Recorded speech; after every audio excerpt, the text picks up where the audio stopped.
Dumating na sa Estados Unidos si Pangulong Ferdinand R. Marcos Jr. para sa kauna-unahang Trilateral Summit kasama ang Amerika at Japan. Naunang sinabi ng Pangulo na inaasahang mas magpapalalim pa ng summit ang kooperasyon ng tatlong bansa na anyay may matagal ng malalim na ugnayan.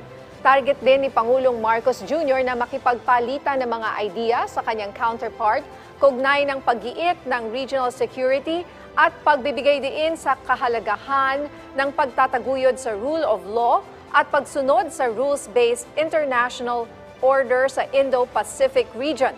Nakatakda ring isagawa ang bilateral meeting sa pagitan ni Pangulong Marcos Jr. at US President Joe Biden kung saan tatalakayin ang pagpapalalim pa ng alyansa ng dalawang bansa. Magkakaroon din ng business forum para muling hikayatin ang US business leaders para mamuhunan sa Pilipinas. Tatagal ang working visit ng Pangulo sa Amerika hanggang April 14.